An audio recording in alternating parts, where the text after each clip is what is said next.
ನಾನು ಗಡಿಯಾರ ಒಂದೇ ನಿಮಿಷ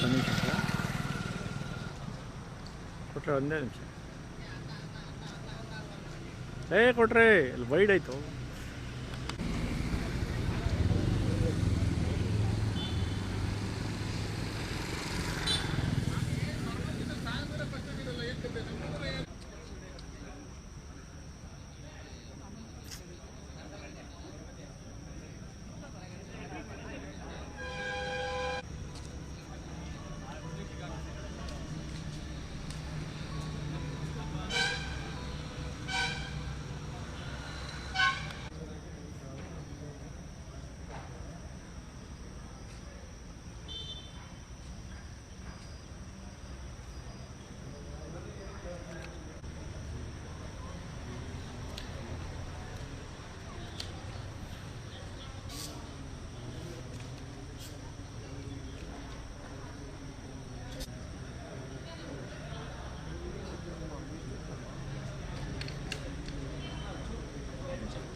ಬೇಡ ಒಂದು ನಿಮಿಷ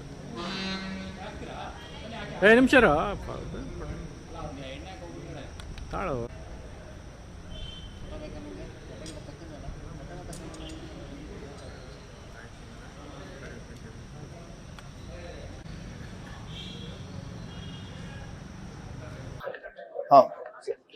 ಇವತ್ತು ನನ್ನ ತಂದೆ ಬಂಗಾರಪ್ಪಾಜಿಯವರ 93ನೇ ವರ್ಷದ ಅವರ ಹುಟ್ಟಿದ ಹಬ್ಬದ ಅಂಗವಾಗಿ ವರ್ಷ ಎಲ್ಲರೂ ಅವರ ಸ್ನೇಹಿತರು, ಅವ್ರ ಜೊತೆಗಿದ್ದವರು, ಮತ್ತೆ ಹಿರಿಯರು, ಮತ್ತೆ ವಿಶೇಷವಾಗಿ ನಮ್ಮ ಸೊರಬ ತಾಲೂಕಿನ ಎಲ್ಲ ಮುಖಂಡರು ಎಲ್ಲರೂ ಸೇರಿ ಅವ್ರು ನೆನೆಸ್ಕೊಳ್ತಕ್ಕಂಥ ಒಂದು ಕಾರ್ಯಕ್ರಮವನ್ನು ಮಾಡ್ತೀವಿ. ಇವತ್ತು ನಮನ ಚಿಂತನ, ಅವರ ಗೌರವವನ್ನು ಕೊಡ್ತಕ್ಕಂಥ ಒಂದು ಕೆಲಸ ಸಾಯಂಕಾಲ.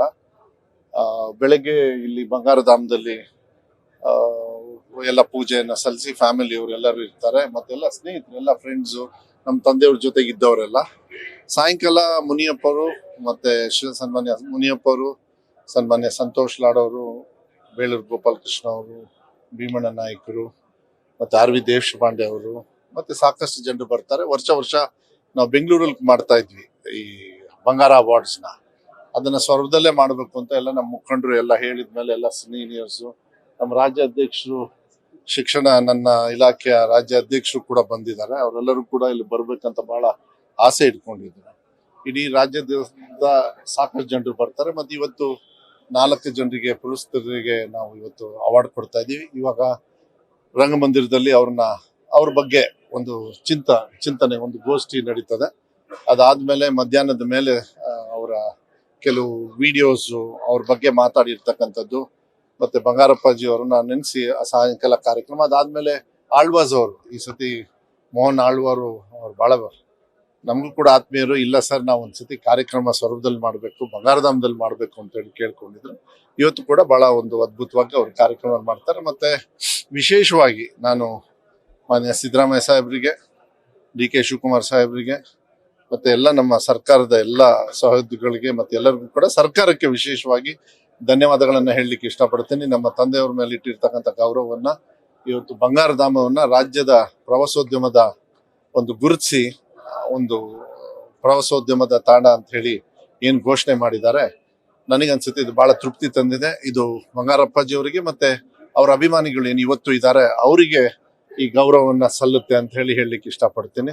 ಇದನ್ನು ಗುರುತಿಸಿದಕ್ಕೆ ಮಾನ್ಯ ಸಿದ್ದರಾಮಯ್ಯ ಸಾಹೇಬರಿಗೆ ಮತ್ತೆ ಎಲ್ಲರಿಗೂ ಕೂಡ, ಎಚ್ ಕೆ ಪಾಟೀಲ್ ಸಾಹೇಬ್ರಿಗೂ ಕೂಡ, ಯಾಕೆಂದ್ರೆ ಅವರು ಪ್ರವಾಸೋದ್ಯಮದ ಸಚಿವರು ಕೂಡ, ಮತ್ತೆ ಎಲ್ಲರೂ ಕೂಡ ಇದನ್ನೇ ಬರಲಿಕ್ಕೆ ಯಾರು ನಮಗೆ ಸಹಕಾರವನ್ನ ನೀಡಿದ್ದಾರೆ ಬಂಗಾರಧಾಮನ್ನ, ಅವರಿಗೆಲ್ಲರಿಗೂ ಕೂಡ ನಾನು ಧನ್ಯವಾದಗಳನ್ನ ಹೇಳಲಿಕ್ಕೆ ಇಷ್ಟಪಡ್ತೀನಿ. ಬಂಗಾರಪ್ಪಾಜಿಯವರ ಅಭಿಮಾನಿಗಳು ಎಲ್ಲೇ ಇದ್ರು ಕೂಡ ಒಂದು ಸತಿ ನೀವು ಇಲ್ಲಿ ಬಂದು ಹೋದ್ರೆ ನಾವು ಏನು ಮಾಡಿದೀವಿ ಅದಕ್ಕೆ ನಮ್ಮ ತಂದೆ ಬಂಗಾರಪ್ಪಾಜಿಯವರ ಆಶೀರ್ವಾದ ಅಂತ ಹೇಳಿ ನಾನು ಅನ್ಕೊಳ್ತೀನಿ. ನಮಗೆಲ್ಲರಿಗೂ ಕೂಡ ಆಶೀರ್ವಾದ ನಮ್ಮ ತಂದೆಯವ್ರದ್ದು ಬೇಕು ಅಂದ್ರೆ ನೀವೆಲ್ಲ ಇಲ್ಲಿ ಬಂದು ಹೋದ್ರೆ ಅದು ನಿಮಗೋಸ್ಕರ, ಜನರಿಗೋಸ್ಕರ ಮಾಡಿರ್ತಕ್ಕಂಥ ಒಂದು ಜಾಗ ಇದು.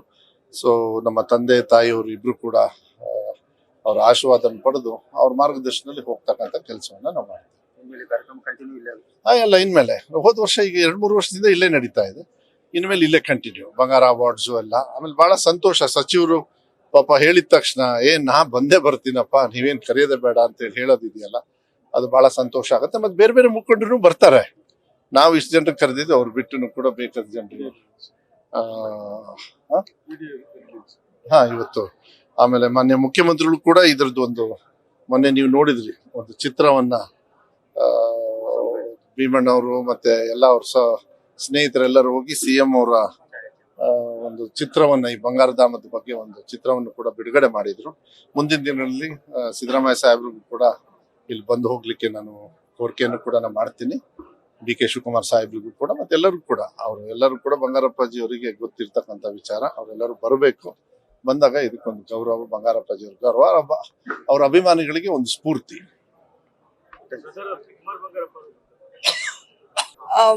ಈ ಜಾಗ ನೋಡಿದ್ರೆ ತಂದೆಯವರಿಗೆ ಯಾವಾಗ್ಲೂ ಜನರ ಜೊತೆಲಿ ಇರ್ಬೇಕು, ಜನರು ಇರ್ಬೇಕು. ನೋಡಿ ಎಷ್ಟು ಸಂತೋಷದ ವಿಚಾರ ಅಂದ್ರೆ ಎಷ್ಟು ಜನ ಬಂದು ಹೋಗ್ತಾರೆ. ಅಂದ್ರೆ ಇದು ಇವಾಗ ಟೂರಿಸ್ಟ್ ಸೆಂಟರ್ ಆಗಿ ಮಾಡಿರೋದ್ರಿಂದ, ಐಡೆಂಟಿಫೈ ಮಾಡಿರೋದು ಅದು ಒಂದು. ಮತ್ತೆ ಅವರು ಮಾಡ್ಬೇಕು ಅಂದಿದ್ರೆ ಅವ್ರ ಮಗ ಇದನ್ನು ಕಮರ್ಷಿಯಲ್ ಆಗಿ ಏನೋ ಮಾಡ್ಬಿಟ್ಟು ಮಾಡ್ಕೊಬೋದಾಗಿತ್ತು. ಅದು ತಡವಾಗಿ ಬಹಳ ಜನ ಟೀಕೆನೂ ಮಾಡಿದ್ರು. ಏನಂತ, ಇದು ಒಂದು ತಂದೆ ತಾಯಿದು ಸಮಾಧಿ ಕಟ್ಟಕ್ಕೂ ಆಗ್ಲಿಲ್ಲ ಅಂತ ಹೇಳಿ. ತಪ್ಪು ಅದು. ಇಂಥ ಒಂದು ದೊಡ್ಡ ಸ್ಮಾರಕ ಕಟ್ಟಬೇಕು ಅಂದ್ರೆ ಹಾಗೆ ಆಗೋದಿಲ್ಲ ಅದು ಎಲ್ಲ ಕಡೆ. ಮತ್ತೆ ಹೇಳ್ದ ಹಾಗೆ ಯಾರಿಂದನೂ ಇದು ಒಂದು ಸಹಾಯ ತಗೋಬಾರ್ದು ಅಂತ ಇತ್ತು, ಸರ್ಕಾರದಿಂದ ತಗೋಬಾರ್ದು ಅಂತ ಅಮ್ಮ ಹೇಳಿದ್ರು. ಅದು ತಡ ಆಗುತ್ತೆ, ಹಾಗೆ ಆಗಲ್ಲ. ಅದು ಏನು ಟೀಕೆ ಟಿಪ್ಪಣಿ ಮಾಡ್ಕೊಂತ ಕೂತ್ಕೊಂಡ್ರೆ ಆಗಲ್ಲ. ಬಟ್ ಇವತ್ತು ಕಟ್ಟಿದ್ದಾರೆ, ಬಹಳ ಸಂತೋಷ ಆಗುತ್ತೆ. ಅದು ಫೋಟೋಗಳೆಲ್ಲ ನೋಡುವಾಗ ಎಂತ ಅದೃಷ್ಟ ಮಾಡಿದ್ದಾರೆ.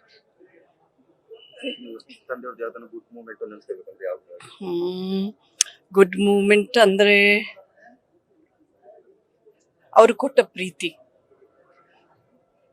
ಎಷ್ಟೇ ಬಿಡುವಿದ್ರೂ ಪ್ರೀತಿ ನಮ್ಗೇನು ಕಮ್ಮಿ ಆಗ್ಲಿಲ್ಲ.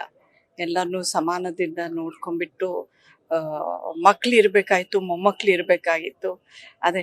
ಬಟ್ ನಮ್ಮ ರಿಗ್ರೆಟ್ ಏನಂದ್ರೆ ಮನುಷ್ಯರ ಸ್ವಭಾವ ನಾವು ಅರ್ಥ ಮಾಡ್ಕೊಳ್ಳಲ್ಲ. ಯಾವಾಗ್ಲೂ ನಾವು ಎಲ್ಲ ಟೈಮಲ್ಲೂ ಅವರು ಇರೋಲ್ಲ, ನಾವು ಇರೋಲ್ಲ ಅಂತ ಹೇಳ್ಬಿಟ್ಟು ಸಮಯ ಇನ್ನ ಕಳಿಬೇಕಾಗಿತ್ತು ಅವ್ರ ಜೊತೆಲೆ ಅಂತ ಅನ್ಸುತ್ತೆ. ಕರಿತಾ ಇದ್ರು, ಊರಿಗಿರ್ಬೋದು, ಕಬಿನಿಗಿರ್ಬೋದು, ಎಲ್ಲೋ. ನಮಗೂ ಸ್ಕೂಲ್ಗೆ ಹೋಗೋ ಮಕ್ಕಳು, ಕಾಲೇಜ್ಗೆ ಹೋಗೋ ಮಕ್ಕಳು ಇರೋದ್ರಿಂದ ಹೋಗಕ್ಕೆ ಆಗ್ತಾ ಇರ್ಲಿಲ್ಲ.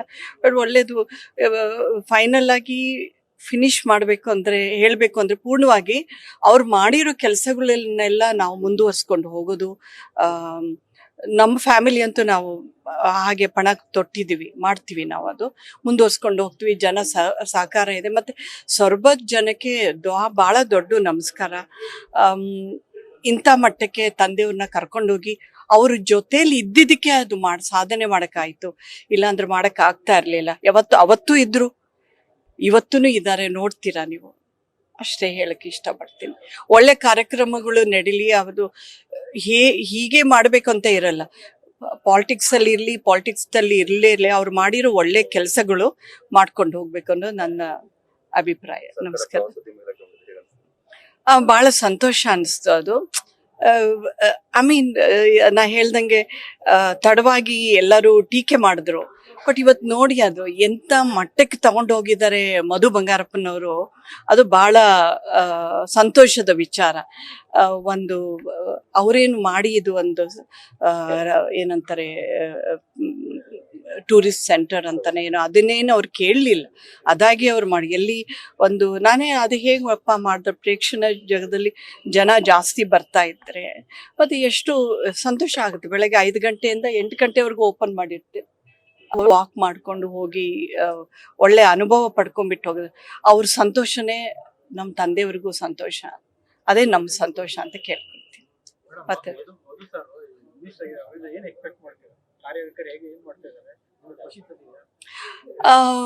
ನೀವುಗಳು ಜನಗಳು ಹೇಳ್ಬೇಕದು ಹೇಗ್ ಮಾಡ್ತಾ ಇದ್ದಾರೆ ಅಂತ ಹೇಳ್ಬಿಟ್ಟು. ಮಾಡ್ತಾ ಇದ್ದಾರೆ, ಅವ್ರಿಗೆ ಒಳ್ಳೆ ಅಭಿವೃದ್ಧಿ ಮಾಡ್ತಾ ಇದ್ದಾರೆ, ಕೇಳ್ತಾ ಇದ್ದೀವಿ ನಾವು. ಯಾವಾಗ್ಲೂ ಸಮಾಜದಲ್ಲಿ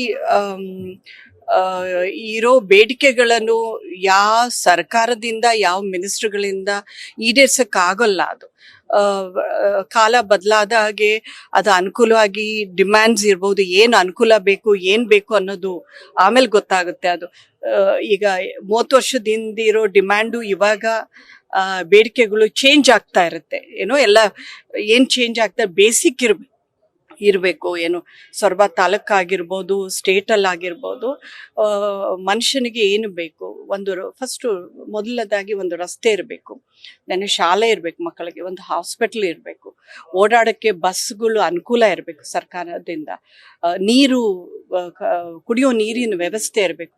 ಆಯ್ತು, ಇದು ಬೇಸಿಕ್ ಅನ್ಕೊಳ್ತೀನಿ ನಾನು. ಇನ್ನು ಇರುತ್ತೆ, ಬೇಡಿಕೆಗಳು ಚೇಂಜ್ ಆಗ್ತಾ ಇರುತ್ತೆ. ಈಗ ನಾವು ಅವ್ರ ಜೊತೆಲಿ ಎಲೆಕ್ಷನ್ ಕ್ಯಾನ್ವಸ್ಗೆ ಹೋದಾಗ ಹೇಳ್ತಾ ಇದ್ರು ರಸ್ತೆ ಬೇಕು, ಇನ್ನೇನೋ ಬೇಕು ಅಂತ ಹೇಳ್ಬಿಟ್ಟು. ಬಟ್ ಬದಲಾವಣೆಗಳು ಆಗ್ತಾ ಇರುತ್ತೆ. ನಾನು ಹೇಳಿದ್ರೆ ಇಲ್ಲ, ಅದು ಸರ್ಕಾರ ಇಷ್ಟು ಮನೆಗಳಿಗೆ